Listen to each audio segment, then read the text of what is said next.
Today we're going to build an oil catch can out of a receiver dryer, AC receiver dryer that I pulled out of my scrap bin with hopefully nothing but parts from my garage, and maybe I'll have to buy one of those little air filters for the vent for the top.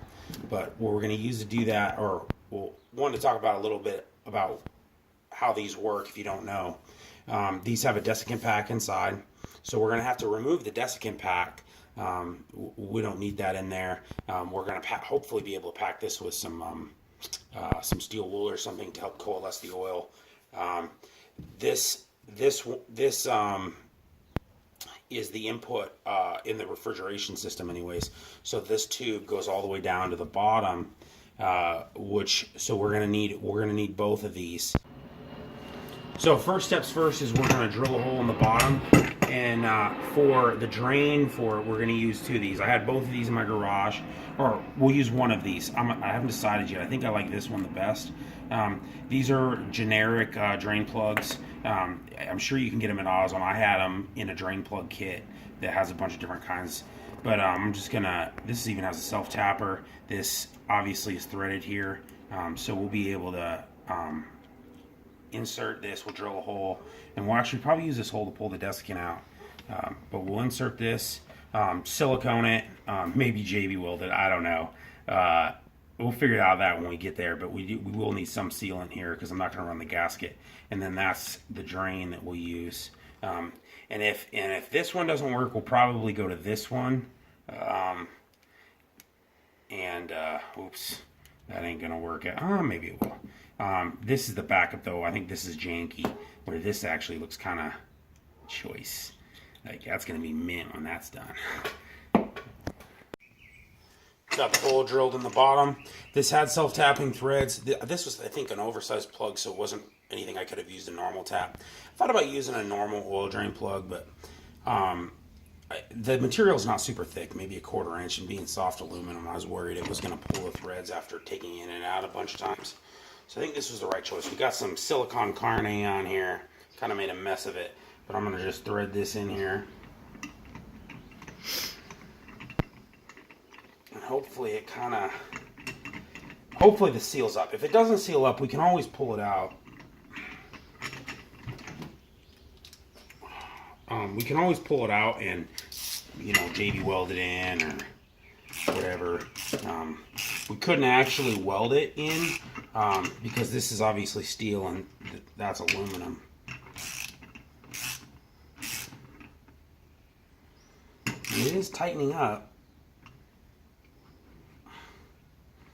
It's pretty good. So it did squeeze out. It looks like that's going to seal pretty good, especially since, we're never going to remove this, hopefully. Hopefully that's the only spot that ever gets removed.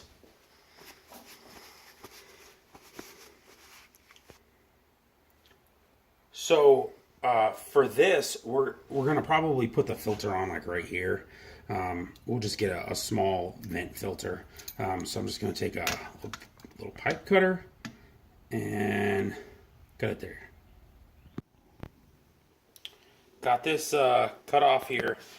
This is actually the input side, so the hose to the valve cover is going to go there, the PCV vent. And then this is what we're going to use here. We cut it off of another hose assembly.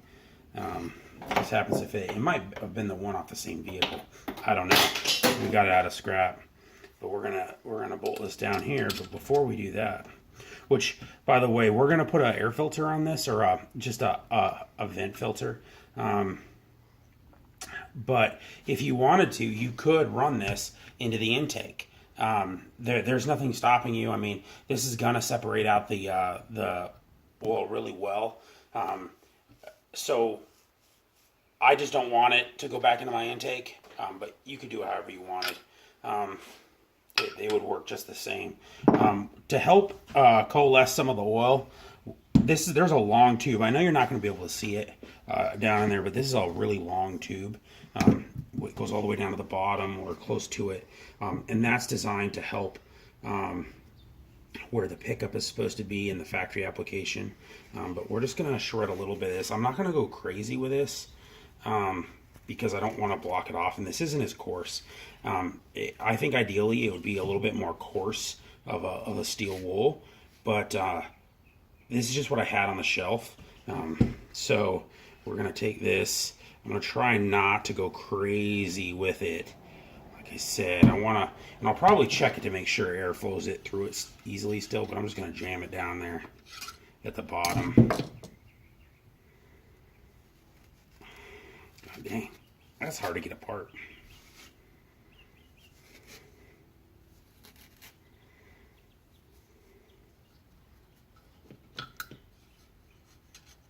Actually, that feels like it's jamming up there pretty good, so we're gonna check it. We'll flow test it before to make sure that it flows nice. But for right now, I'm just going to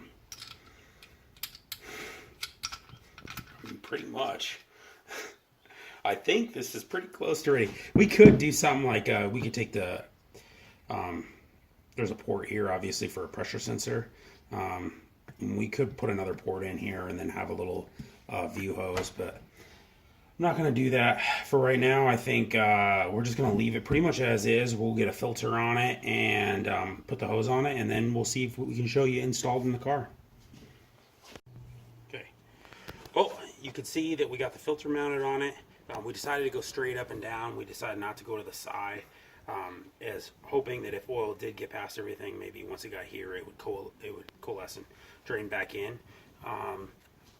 But we did a T-fitting, so we have the one coming from the intake side where the actual PCV was, and goes to the T. Around here on the other valve cover, we went around the back of the motor.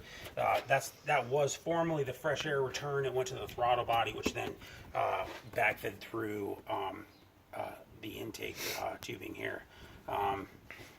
Engine bay is kind of a mess right now. You need to do some cleanup here, but we fabbed up a bracket, the bolts to the front of the motor here. We got to paint it still. I did a terrible job fabbing it, honestly. But this is, we just used a hose clamp to secure it, but it's really secure. I wanted to put a second hose clamp, but then I ended up welding this tubing too far down, so I screwed myself there. It really needed to be further up, and maybe I'll change it later, but for right now, we've got some other cars we've got to work on, so pretty much done for this, but I'll start it up here in a little bit, and I'm sure it's going to work. I've already flow tested the system, so, but works pretty good.